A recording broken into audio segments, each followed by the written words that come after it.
Hello guys, this is Nibin page in front of you. तो आज हम सत्याग्रह के बारे में जानेंगे। तो जो हमारा लास्ट वीडियो था वो कुछ 8-9 दिन पहले आया था। तो हमारा कंसिस्टेंसी अच्छा हो रहा है इन कंपैरिजन तो मी अगर देखा जाए, क्योंकि मेरे हर वीडियो के बीच में 1-2 महीने का गैप तो रहता ही है तो ये वीडियो थोड़ा सा जल्दी आ गया। तो हमारा ये जो सीरीज़ था हंसते खेलते कुछ सीखे, उसका ये शायद चौथा वीडियो है। लास्ट वीडियो था नाज़िम एंड हिटलर के बारे में, और ये वीडियो है सत्याग्रह के बारे में। दोनों के बीच में कोई लिंक नहीं है हमेशा की तरह। तो आज हम क्या क्या देखेंगे? आज हम देखेंगे कि गांधी जी भारत में कब वापस आए, और उसके बाद उन्होंने कैसे कौन कौन से सत्याग्रह मूवमेंट्स हमारे भारत में होल्ड किया, कैसे कैसे वो आगे बढ़ा है, और हमारे फ्रीडम स्ट्रगल में उनका क्या रेलिवेंस था। और हम सबसे इम्पोर्टेंट बात ये देखेंगे कि अभी के समय में 21st सेंचुरी में सत्याग्रह का क्या रेलिवेंस है। तो ये जानना बहुत ज़रूरी होता है। तो कुछ ज़्यादा देरी नहीं करते हुए वीडियो को स्टार्ट करते हैं। मैं बीच बीच में नीचे देख सकता हूँ क्योंकि नोट्स लिखा है नीचे, अगर आपको चाहिए होगा आप प्लीज़ मुझे मांगे तो मैं आपको दे दूंगा। तो स्टार्ट करते हैं। आप सबको पता होगा कि महात्मा गांधी जी अपने फर्दर हायर स्टडीज़ के लिए और जॉब्स के लिए साउथ अफ्रीका गए थे, जहाँ पे उन्होंने रेशियल डिस्क्रिमिनेशन को बहुत करीब से देखा था। क्योंकि जब उन्होंने एक टाइम एक कहानी था कि जब उन्होंने एक पब्लिक ट्रांसपोर्ट एक बस में ट्रेवल करना चाहा था, उनको बस से उतार दिया गया था just because of that his dark skinned, वो थोड़े से सांवले रंग के थे। और वहाँ के जो वाइट्स थे वो डार्कर स्किन्स को बहुत ज़्यादा डिस्क्रिमिनेट करते थे, उनको जो पब्लिक प्रॉपर्टीज़ था या पब्लिक सर्विसेज थे उनसे वंचित रखते थे। तो वहाँ पे उसके रिफॉर्म के लिए कुछ कुछ मूवमेंट्स हेल्ड हो रहे थे, कुछ कुछ रिफॉर्म स्ट्रगल्स हो रहे थे, जिसमें महात्मा गांधी ने एक्टिवली पार्टिसिपेट किया था, और वहाँ से ही सत्याग्रह के आइडिया को हमारे भारत में लाया था। तो हमारा जो सत्याग्रह मूवमेंट था वो बहुत ही क्लोजली इंस्पायर्ड है साउथ अफ्रीका से। तो 1915 में गांधी जी साउथ अफ्रीका से भारत में वापस आए, और 1-2 साल उनको लगा ये हमारे भारत के कंडीशन को जानने के लिए कि वो कैसे कैसे ब्रिटिश के लॉज, अनजस्ट लॉज से बंधे हुए थे, कैसे कैसे हमारे ट्रेडर्स, कैसे कैसे हमारे कल्टिवेटर्स, पीजेंट्स, वो उन लॉज से बंधे हुए थे और अपना, आप बोल सकते हैं, अपलिफ्टमेंट, उन्नति नहीं कर पा रहे थे। क्योंकि आपको पता होगा पीजेंट्स को बहुत ज़्यादा हाई टैक्सेस देना पड़ता था, ट्रेडर्स को हाई कस्टम ड्यूटीज़ देना पड़ता था उनके अपने प्रोडक्ट्स के लिए। मैंने कुछ वीडियोस पहले, आई थिंक फर्स्ट या सेकंड वीडियो में आपको बताया था हमारे इकोनॉमिक हिस्ट्री के बारे में भी। तो उसी में मैंने आपको क्लोजली बताया था कैसा कैसे प्रॉब्लम्स ट्रेडर्स को या कल्टिवेटर्स को सहना पड़ रहा था। तो इसमें गांधी जी के कुछ कुछ मूवमेंट्स भी थे सत्याग्रह के, वो भी हम आगे जानेंगे वीडियोस में।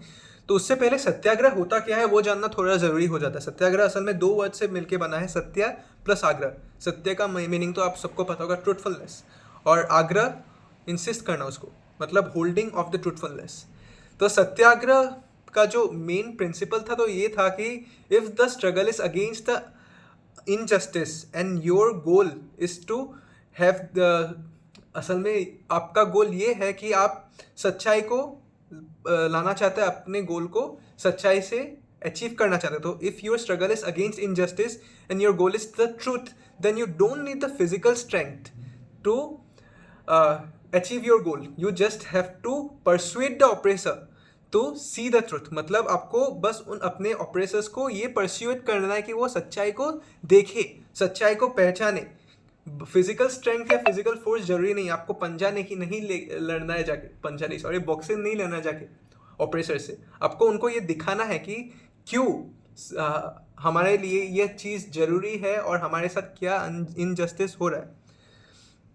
ये कहा जाएगा अगर शिद्दत से चाहो तो आप पत्थर को भी पिघला सकते हो। तो ब्रिटिशर्स तो पत्थर से भी बढ़कर थे, लेकिन सत्य के द्वारा उनको अचीव करना चाहते थे अपने गोल्स को। तो सत्याग्रह के means with the help of truth and without violence you want to achieve your goal. तो वही चीज़ है सत्याग्रह।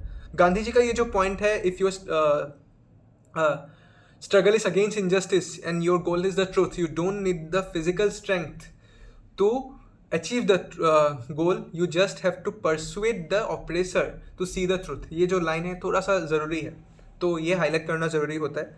अगर आप क्लास 10th में हो, क्लास 10th में और ये वीडियो देख रहे हैं, तो ये पॉइंट आपको एग्जाम में लिख के भी आना है, तो आपको मार्क्स मिल जाता है। मतलब हाँ, क्योंकि ये गांधी जी के मतलब कुछ इंपॉर्टेंट प्रिंसिपल्स में सत्याग्रह के ये है।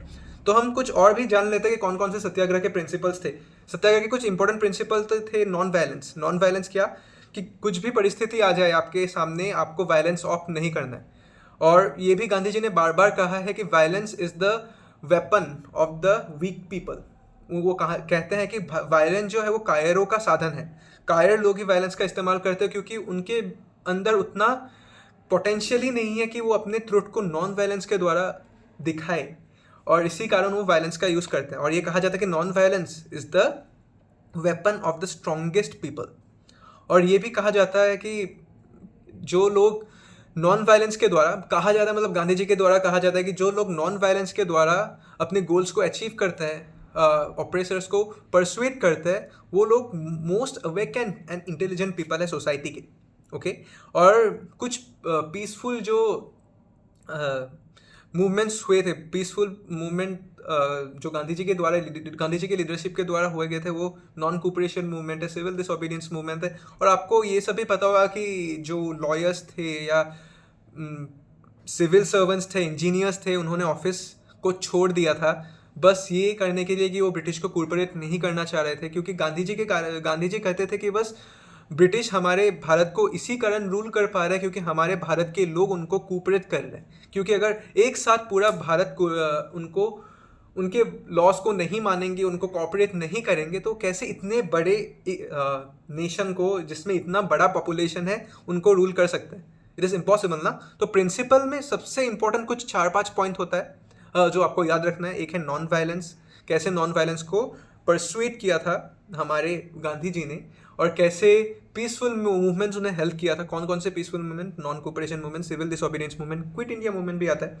तो ये तीनों मूवमेंट, और कौन कौन से उनके विचार थे इसके बारे में बोल रहा हूँ। क्या था, देखिए अपने जो टॉपिक है वीडियो का वही मैं भूल रहा हूँ। वो सत्याग्रह के बारे में कैसे उन्होंने इंसिस्ट किया था। ये वो बोल रहे थे कि it is the weapon of the strongest people, और वो बोल रहे थे कि violence is the weapon of the weakest people. वो ये भी बोल रहे थे कि cut anger with love, untruth with the truth, और मोस्ट इंपॉर्टेंटली वो बोल रहे थे कि वायलेंस विथ नॉन वायलेंस। मतलब वो बोल रहे थे कि हर खराब चीज़ के सामने आप ऐसा एक अच्छा चीज़ रख दे जो वो खराब चीज़ को नलीफाई कर दे। ओके। अभी हम देखेंगे कि कौन कौन से मूवमेंट जो थे, सत्याग्रह मूवमेंट, वो उस समय गांधी जी के द्वारा चलाए गए थे भारत में। तो 1915 में वो आए थे। 2 साल के बाद ही उन्होंने चंपारण मूवमेंट स्टार्ट किया था। चंपारण एक बिहार का एक छोटा सा जगह है जिसमें इंडिगो वर्कर्स के बिहाफ में उन्होंने एक चंपारण एक मूवमेंट हेल्प किया था, एक सत्याग्रही मूवमेंट हेल्प किया था, जिसमें उन्होंने जो हाई टैक्सेस थे, या आप बोलेंगे जो उनको एक्स्ट्रा ड्यूटीज़ देना पड़ रहा था इंडिगो क्रॉप्स के कारण, उसके अगेंस्ट में था ब्रिटिशर्स या बोलेंगे ज़मींदार्स के। तो फर्स्ट तो था चंपारण मूवमेंट जो 1917 में था। उसके बाद अहमदाबाद मिल मूवमेंट, जो टेक्सटाइल मिल मूवमेंट जो 1918 में था। उसके बाद खेदा मूवमेंट जो वो भी 1918 में था। उसके बाद सॉल्ट मार्च आपको पता होगा कि जो सॉल्ट होता है सबसे बेसिक कमोडिटी होता है, both for the rich and the poor. उसमें भी बहुत ज़्यादा हाई टैक्स लगा दिया गया था ब्रिटिशर्स के द्वारा, जो गांधी जी को बिल्कुल सही नहीं लगा, जिसके कारण उन्होंने एक मार्च, दांडी मार्च जो बोलते हैं, एक मार्च हेल्ड किया था बिटवीन द साबरमती आश्रम टू दांडी। कुछ 24 किलोमीटर था, अब रीचेक कर लीजिएगा। 24 किलोमीटर अपने डिसाइपल्स के साथ उन्होंने पैदल चला था to make the salt and abolish the salt taxes.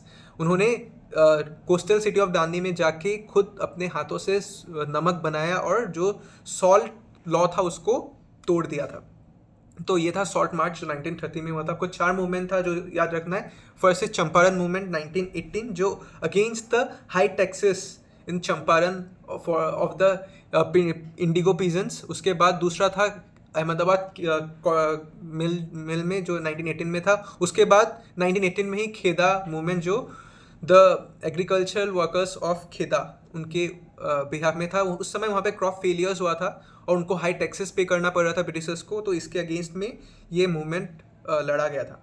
तो उसके बाद हम देखते हैं कुछ राइट्स थे वर्कर्स के।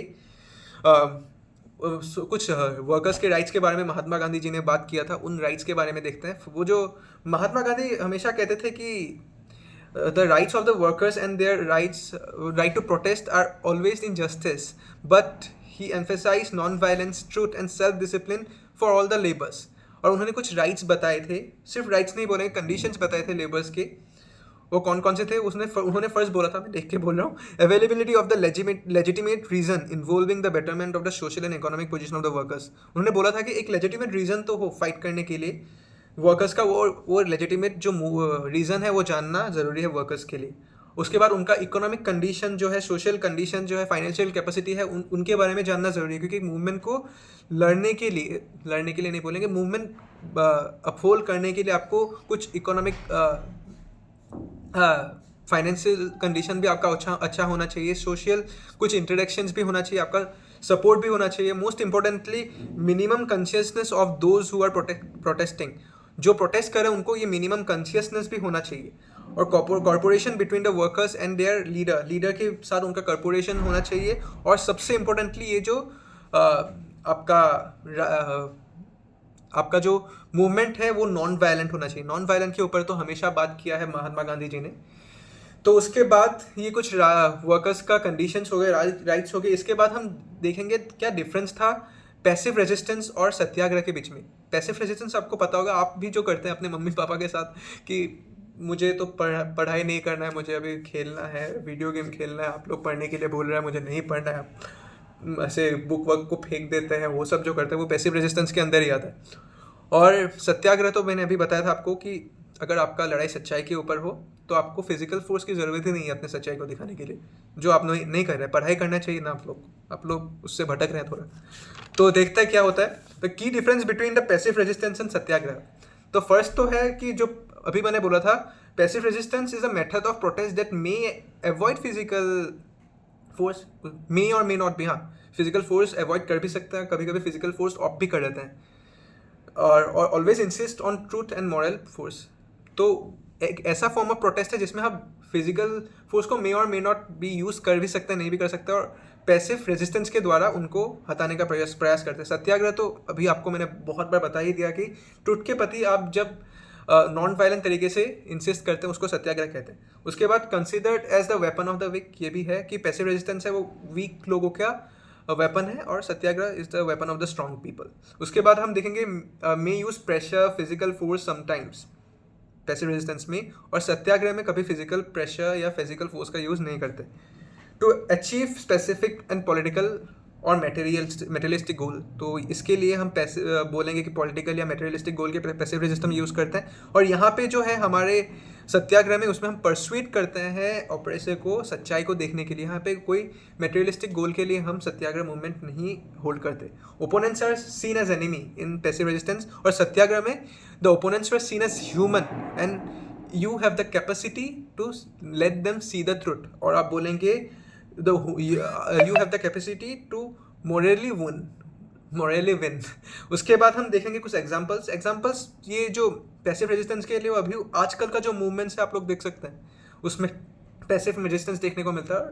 आपको सत्याग्रह का जो मूवमेंट्स है वो मैंने आपको पहले बता ही दिया, तो एग्जाम्पल्स वो हो गया। ये क्वेश्चन कभी कभी अगर एग्ज़ाम की बात करें 9 या 10 में, वो 5 मार्क्स के लिए आ जाता है, तो डिफरेंस लिखने के लिए आ जाता है। तो ये आप ये 5-6 पॉइंट अच्छे से लिख सकते हैं। फर्स्ट मैंने आपको बोल ही दिया, डेफिनेशन लिखना है पैसिव रेजिस्टेंस का, और सत्याग्रह का फर्स्ट पॉइंट वो हो गया। सेकंड में हम बोलेंगे कि वो जो है पैसिव रेजिस्टेंस वो वीक लोगों का वेपन है और सत्याग्रह स्ट्रॉन्ग लोगों का वेपन है। उसके बाद में, और ये जो है वो उसमें फिजिकल फोर्स कभी कभी यूज़ किया जाता है, और सत्याग्रह में तो कभी फिजिकल फोर्स यूज़ करते ही नहीं है। और यहाँ पे जो है कुछ मेटेरियलिस्टिक गोल या पॉलिटिकल गोल को अचीव करने के लिए होता है, और यहाँ पे हम परsuade करते हैं किसको, ऑपरेसर को, तो कि वो सच्चाई को अच्छे से देखे।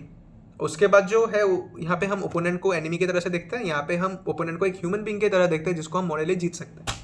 तो ये कुछ 5 पॉइंट हो गए, एग्जाम्पल्स लिख देंगे, बढ़िया से आपको 5 मार्क मिल जाएगा, मेरा गारंटी है। ओके, तो इसके बाद हम देखेंगे कि relevance of Satyagraha in 21st century. इसी पार्ट को जानना सबसे ज़रूरी है। आजकल के समय में सत्याग्रह क्यों रेलिवेंट है? क्योंकि आजकल तो ये बातें माना नहीं जाता कि गांधी जी कहते थे कि एक गाल में थप्पड़ मारने से दूसरा गाल आगे कर दीजिए, ये सब बातें आजकल माना नहीं जाता, लेकिन मेरे हिसाब से मानना चाहिए।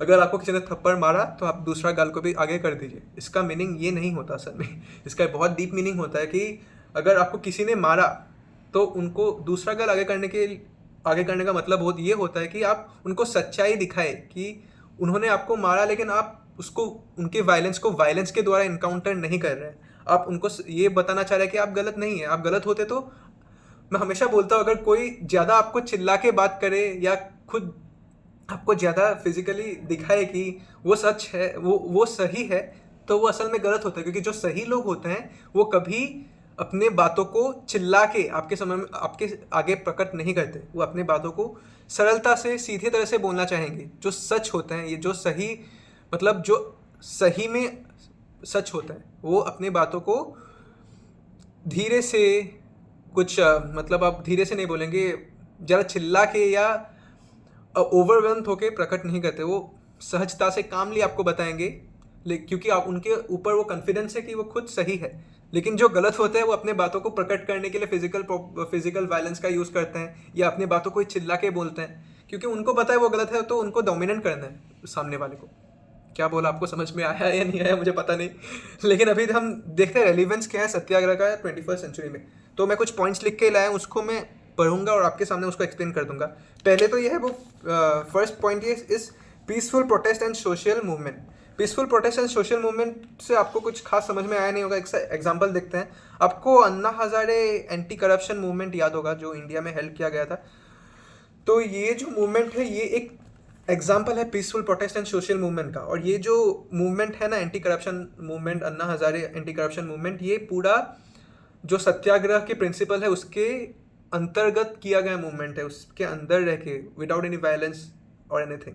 और उसके बाद हम देखते हैं कि जो women rights and gender equality के लिए हम मूवमेंट करते हैं, उसमें भी बहुत रेलिवेंट है आज सत्याग्रह के प्रिंसिपल्स। उसके बाद हम अभी देखेंगे political resistance against operations, fighting against authoritarianism. ये उसका एग्जांपल आप देख सकते हैं हांगकांग में, ईरान में, या आप देख सकते हैं मलेशिया वगैरह में, जिसमें ऑपरेशंस के खिलाफ पीसफुल रेजिस्टेंस नहीं बोलेंगे, पीसफुली प्रोटेस्ट करके भी अपने गोल्स को अचीव किया गया था, खास करके हांगकांग और म्यांमार में। इसके बाद हम देख सकते हैं जो ethical governance and moral leadership का भी थर्ड पॉइंट हो गया। एथिकल गवर्नेंस और मॉरल लीडरशिप मतलब ये हो गया कि आजकल आप देख सकते हैं कि मीडिया कितना इनट्रांसपेरेंट हो गया है, क्योंकि हमको सच्चाई को अच्छे से दिखाया नहीं जाता और गवर्नमेंटल जो पॉलिटिकल करप्शन है वो भी बहुत बढ़ रहा है। तो इसको रोकने के लिए भी सत्याग्रह के जो प्रिंसिपल्स थे ये बहुत ज़रूरी है, क्योंकि सत्याग्रह के प्रिंसिपल हमेशा एथिकल गवर्नेंस के बारे में सिखाता है, कैसे जो गवर्नमेंट जो चला रहे हैं उनको एथिकली ट्रांसपेरेंसी के साथ चलाया जा सके। उसके बाद जो फोर्थ पॉइंट हो गया इकोनॉमिक एंड लेबर राइट्स, जो हमने थोड़ी से पहले देखा था। लेबर राइट्स को होल्ड करने के लिए, लेबर राइट्स में आपका द परफेक्ट वेज आ गया, या आपका आ जाता है कि परफेक्ट नहीं बोलेंगे, सुइटेबल वर्किंग आवर्स। कितना वर्किंग आवर्स होना चाहिए, बहुत लंबे लंबे समय तक भी लेबर्स को एंगेज करके रखते हैं वर्क्स में, वेजेस बहुत कम होता है, और खाने पीने का व्यवस्था नहीं होता है, और जो प्रॉपर वर्किंग कंडीशंस होता है ना, आप हवा बोल गए, पानी। इसका बहुत बढ़िया एग्जांपल आपको पता होगा कि जो उड़ीसा में एक बार केमिकल फैक्ट्री जो था उसमें एक बहुत ही ख़राब आपका आउटबर्स्ट हुआ था, वो एक एग्जांपल है। और उसके बाद आप देख सकते हैं और बहुत सारे जो फैक्ट्रीज़ के पास की जगह है, फैक्ट्रीज़ में है कि वहाँ पे वर्किंग कंडीशंस भी बढ़िया नहीं होता, साफ़ नहीं होता, और वर्कर्स को 12 घंटे 14 घंटे तक काम करवाया जाता है, और बहुत ही कम पैसों से। ये लेबर स्ट्राइक वगैरह। और बहुत ही इंपॉर्टेंट और एक बात है सस्टेनेबल लिविंग। आजकल के लोगों के बीच में जो सस्टेनेबल लिविंग के बारे में तो कुछ बात ही नहीं होता, क्योंकि आजकल जो हम रिसोर्सेज है वो बस इतना यूज़ कर रहे हैं कि हम ये नहीं सोच रहे कि इतना अगर हम रिसोर्सेज यूज़ करेंगे तो फ्यूचर जनरेशन के लिए बचेगा ही नहीं। बल्कि गांधी जी हमेशा सिंपल लिविंग के बारे में बताते थे, परस्यूट करते थे कि लोग सिंपल लाइफ जीने के लिए। लेकिन आजकल तो हम जो कर रहे हैं कि हम इतना ज़्यादा फ्यूल यूज़ करते हैं कि क्या पता 50 साल बाद हमारा जो फ्यूल है वो बचे नहीं। सस्टेनेबल डेवलपमेंट के बारे में आप सबने सुना होगा कि using the resources such that it also sustain for the future generation.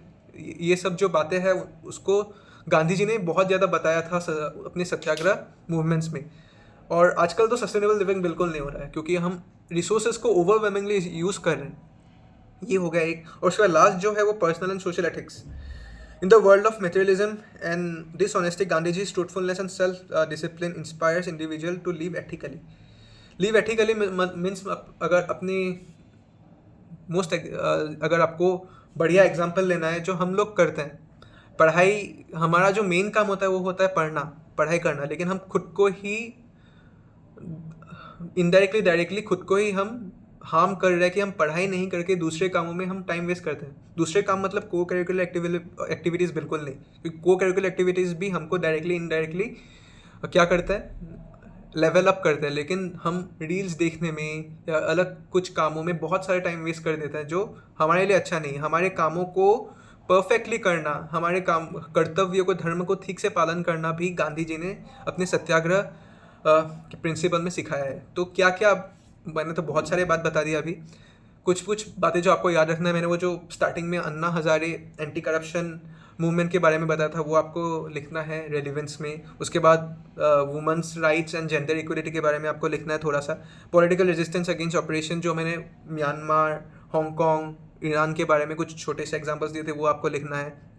आपको वर्कर्स के राइट्स के बारे में लिखना है थोड़ा सा। सस्टेनेबल लिविंग के बारे में ज़रूर से लिखना है क्योंकि वो one of the most important point है। और लास्ट में जो बताया था personal and social ethics, social ethics लिखना बहुत ज़रूरी है। इन सब पॉइंट्स को अगर आप अच्छे से एक्सप्लेन करते हैं तो आपको मेरे हिसाब से अच्छा मार्क्स मिल जाएगा। तो इसी के साथ हमारा ये जो वीडियो है मैं एंड करना चाहता हूँ। हमने सब इंपॉर्टेंट पॉइंट्स देख लिए। अगर ये सब कुछ अब एक क्वेश्चन में आ गए कि what is Satyagraha, explain the Satyagraha movements, और उसी में आ गए right the relevance of Satyagraha in 21st century, तो आपको ये सब कुछ लिखना पड़ेगा। ये कुछ 10-15 मार्क्स का भी आंसर बन सकता है। तो मार्क्स से भी ज़्यादा आपको गांधी जी के प्रिंसिपल्स के बारे में जानना ज़रूरी है। जो गांधी जी के प्रिंसिपल्स है वो आजकल के समय बहुत ही ज़्यादा रेलिवेंट है क्योंकि आजकल हमारे जो सोसाइटी है यहाँ पे मॉरल एथिक्स के नाम में कुछ ज़्यादा नहीं है। हम मॉरली बिल्कुल ही वीक है। हम अपने बारे में बस सोचते हैं, अपने सामने वाले के बारे में बिल्कुल नहीं सोचते। हम अगर खुद ठीक है तो हमको अपने सामने वाले का भी मदद करना चाहिए। तो यही सब बातें गांधी जी सिखाते हैं। तो इसी के साथ इस वीडियो का हम एंड करते हैं। आशा करते हैं आपको ये वीडियो अच्छा लगा होगा, और अगर आपको अच्छा लगा तो प्लीज़ मेरे चैनल को सब्सक्राइब कीजिए, वीडियो को लाइक कीजिए, और आपके डाउट्स को कमेंट कर सकते हैं। अगर आपको लगे कि मैं कहीं गलत हूँ तो वो भी कमेंट कीजिए। अगर कुछ सुधार की ज़रूरत है वो तो बिल्कुल ही कमेंट कीजिए, क्योंकि मैं एक छोटा सा भी वीडियो छोटा मोटा वीडियो बनाता हूँ तो गलती मुझसे बहुत होता है। तो बाय।